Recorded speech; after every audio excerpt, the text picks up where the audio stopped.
Good morning everyone. তো সকালে উঠে ছাদে চলে এসেছি। ছাদে এসে এই সুন্দর আকাশ আর এই সব জামা কাপড়গুলো এগুলো সব ভিজা, এগুলো মেলে দেবো, একদম টান টান করে মেলে দিয়েছি। এগুলো রোদে শুকিয়ে যাবে, এগুলো মা কেচে দিয়েছিল। আর এই জল গরম বসিয়ে দিয়েছি, জল গরম করে ম্যাগি করব আর এটা দিয়ে সকালবেলা খেয়ে নেব। তো জলটা হালকা ফুটে গেছে, ওর মধ্যে আমি ম্যাগিটা দিয়ে দিলাম। আর আমি দেখাতেও পারছি না, হাতে আমার মানে গরম যে হাওয়াটা সেটা লাগছে, আর এক হাতে ফোন ধরে রয়েছি ওই কারণে। তো এই ম্যাগিটা ফুটে গেছে। তো এখন এই যে এর মধ্যে মশলাটা দিয়ে দিলাম। মশলাটা ভালো করে দিতে পারছি না, আর তাই মশলাটা দিয়ে তারপরে ফোনটা করে দেখাচ্ছি, কারণ আমার হাতে গরমের যে ভাবটা আছে সেই ভাবটা আসছে, ক্যামেরাটা ধরে এক হাতে রয়েছি তো তাই। তো এটাকে ভালো করে ফুটতে দিতে হবে, অনেক মোটামুটি ওটা একটুখানি ফুটে গেলেই এটা নামিয়ে দিয়েছি। আর ওপরে অল্প একটু মশলা ছিল, সেই ম্যাগির মশলাটাকেই দিয়ে দিলাম। এটা আমার মানে এটা ছিল আর কি, এমন করে দেই না আমি, ওই মশলাটা ছিল প্যাকেটে, তাই ওটাকে আমি ম্যাগির উপরে দিয়ে দিয়েছিলাম। ওটা খেয়ে নেব। খাওয়ার পরে এখানে ফুল তুলতে চলে এসেছি।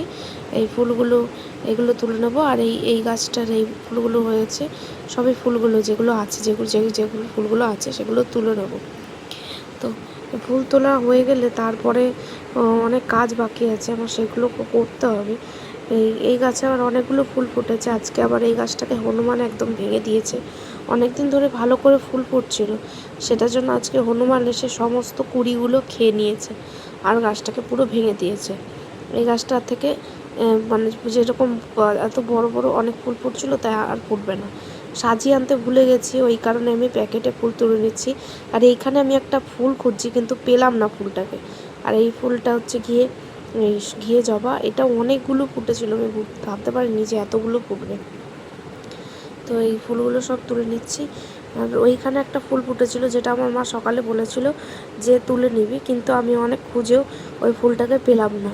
আমি খোঁজার চেষ্টা করেছি যে কোথায় আছে ফুলটা, কিন্তু আমি পাইনি, তাই তুলতেও পারিনি। তারপরে এই ফুলগুলো সব তুলে নেওয়ার পরে এই যে আমি প্যাকেটে ফুল তুলে নিয়েছি, ভর্তি করে নিয়েছি। আর এই যে ভাত আছে, কিন্তু এই কটা ভাতে হবে না, তাই এর মধ্যে আমি একটু চাল নিয়ে সেটাকে ভালো করে ধুয়ে একবারে বসিয়ে দেবো। আর তারপরে বসানোর পর চলে এসেছি এখানে আমি ঠাকুরের বাসন মাজতে। মেজেও নিয়েছি একদম পরিষ্কার করে, ঠাকুরের বাসনগুলোকে পরিষ্কার করে মেজে নেওয়ার পর যে ফুল দিয়ে পুজো দিতেও চলে এসেছি। এই যে দুপুরবেলা ভাত খাওয়া দাওয়া, পুজোর পরে ভাত ডাল আর পাঁপড় ভাজা দিয়ে খেয়ে নেব।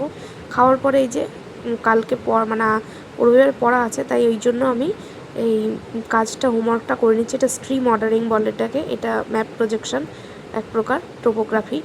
তো তারপরে এই যে বাসনগুলো মেজে নিচ্ছি। এই যে বাসনগুলো সব মেজে এই জায়গাটা পুরো মুছে নিয়েছি।